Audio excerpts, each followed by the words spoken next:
let's do some myth busting about HRT, because there is so much fear mongering and so much untrue information out there that we have to set the record straight. And I write all about it in my book, See You Later, Ovulator. And I've got 20 pages of studies in the back that are supporting exactly what I'm telling you. This is not personal opinion. This is research-based.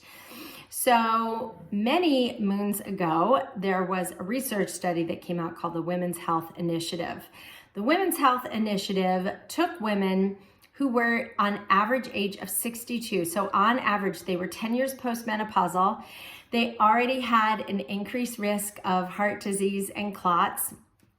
And they were given synthetic estrogen without any opposing progesterone. Now, this may not sound like a big deal to you, but I will tell you, Mother Nature knows best, and hormones are given as a symphony. They are not solo acts. So when you give estrogen, it's beneficial to give progesterone. And yes, even if you don't have a uterus, progesterone still has benefits. So it's all about getting the ratio balanced of estrogen to progesterone to testosterone, okay? Can you truly balance hormones?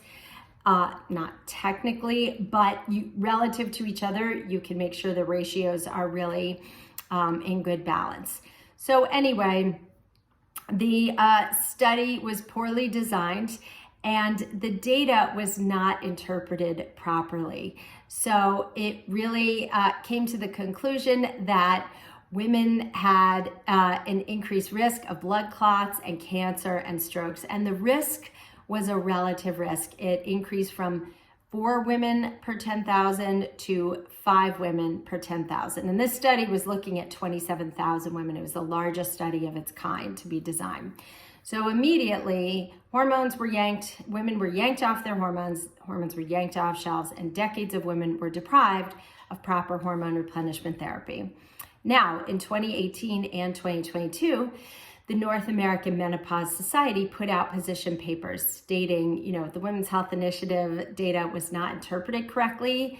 Hormones are safe. Early intervention is best, which is when I like to get women on hormones. I like to get women on hormones in as early in perimenopause as possible, as their body needs. And the NAMs also determined that, hormones could be used safely for 10 years. And I will tell you, in practice, I am seeing women in their 70s who are like, I feel so good, I'm never getting off this stuff. I think more and more research will come out to support the long-term use of hormones.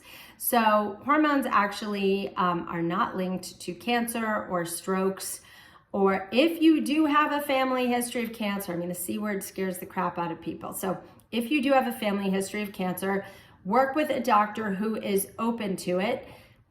It's possible. And vaginal estrogen is another really important use of estrogen, and prevents vaginal atrophy, clitoral atrophy, urethral atrophy.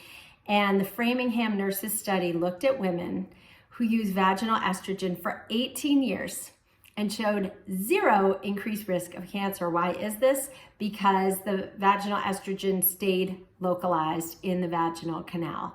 So really important for preventing bladder prolapse and all sorts of genitourinary symptoms of menopause down the line.